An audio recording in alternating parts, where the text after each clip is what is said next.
炎炎夏日，小树蛙到狐狸猫家里玩。狐狸猫倒满一杯冰水招待小树蛙。小树蛙说要表演一个魔术给狐狸猫看，于是拿了纱网平放在杯面，然后将杯子倒了过来。倒过来后，水并没有因为重力的影响而从纱网的缝隙跑出来。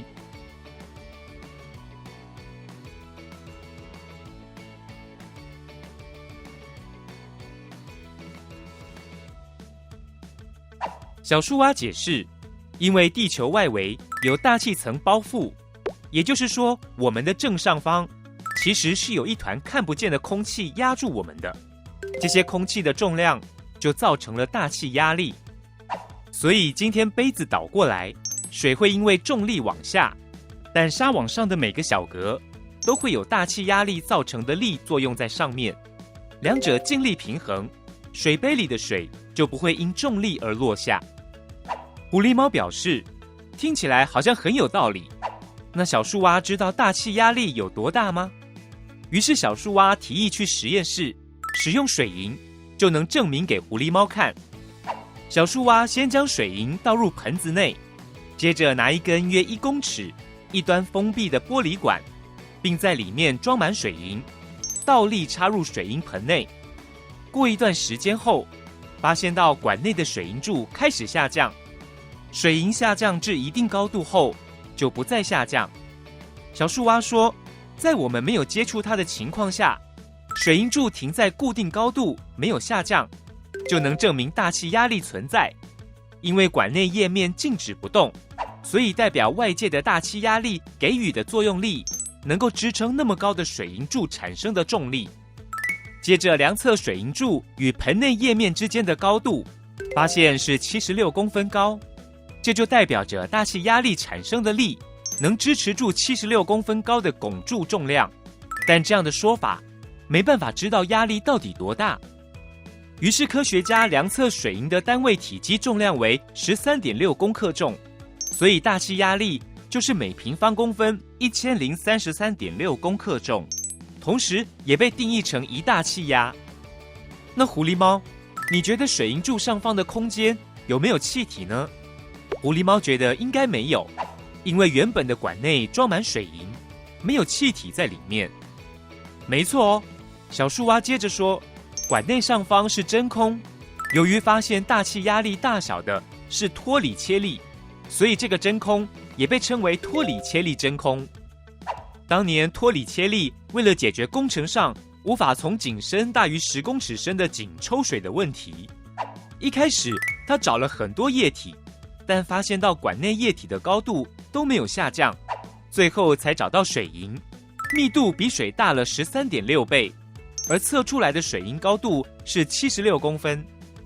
那狐狸猫，你觉得如果让玻璃管变粗或变长，会影响水银的高度吗？狐狸猫回答，应该会吧，感觉管内的水银变多了，所以大气压力没办法支撑那么多。然而狐狸猫答错了。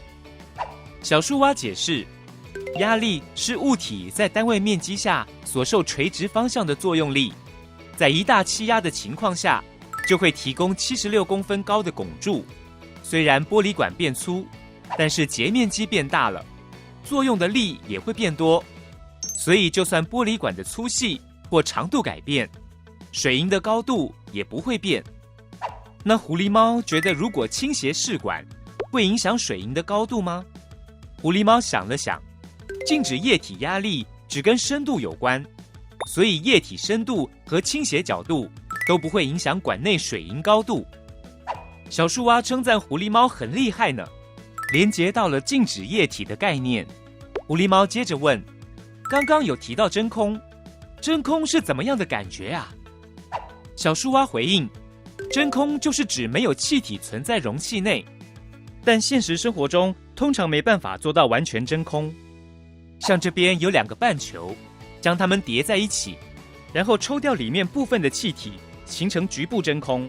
狐狸猫来试试看，能不能将2个半球拉开。狐狸猫使尽力气，却发现这2个球被吸得很紧，怎么样也拉不开。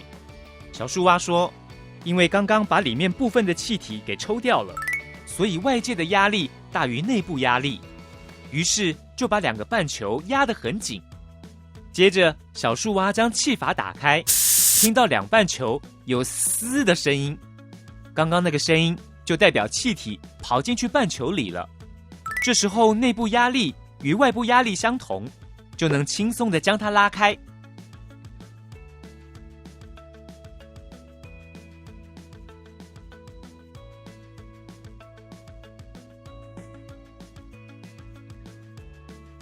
小树蛙看狐狸猫对于大气压力有一定的了解，于是拿出了针筒，说：刚刚我们了解到气体本身是有压力存在的，那现在先将空气吸进管内，然后用手抵住针筒前端，如果将活塞往内推，前端压住的手会有什么感觉呢？狐狸猫回答：针筒前端会感受到有气体想冲出来的力。小树蛙说：没错，将活塞往内推的过程会发现越来越难推，也就是说，在固定的气温下，气体在密闭容器中，当体积变小的时候，压力就会变大。你可以想象成全班原本在操场，后来进到教室里，教室里比较挤的感觉。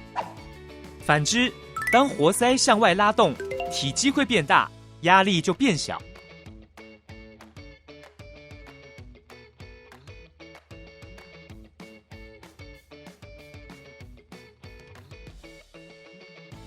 狐狸猫接着问：大气压力在我们生活中只能用来变魔术吗？还是有其他应用的东西呢？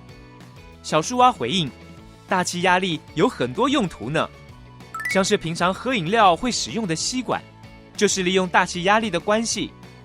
当我们将吸管内的空气吸走，导致管内空气变少，而饮料表面受到一大气压的影响，所以会把饮料给推上来，就可以吸到饮料了。而当嘴离开吸管后，吸管与饮料之间的压力又会恢复平衡。还有个例子，是在浴室里出现的吸盘式挂钩。当我们压下吸盘的时候，会使吸盘里面的空气被挤出，所以吸盘的凸面会受到大气压力作用而被压住。墙壁跟吸盘之间产生足够的摩擦力，就能吊挂物体而不会掉落。狐狸猫又问：所以吸尘器也是类似的概念咯？透过机器内部压力变小，让外界压力把脏污给吸进去里面。没错没错，小树蛙很高兴狐狸猫能举一反三。那就让狐狸猫来整理今天学到的内容吧。地球因大气层环绕，而对地球表面产生大气压力。透过托里切利真空实验，可以得知一大气压为76公分汞柱，也可以说是每平方公分1033.6公克重。改变管子粗细或是倾斜管子，管内水银柱高度不变，而将水银改为水时，管内水位的高度约为10公尺高。另外，当气体定量的时候，若是增加压力，体积就会变小；减少压力，体积就会变大。最后，一起来脑力激荡一下吧。以下2个实验装置，分别是在塑胶瓶和玻璃瓶内倒入一些水，将橡皮塞塞入瓶口，并装上吸管，但不碰触到液面。请问这2个方式都可以把水吸上来吗？欢迎留言告诉我们你的想法哦。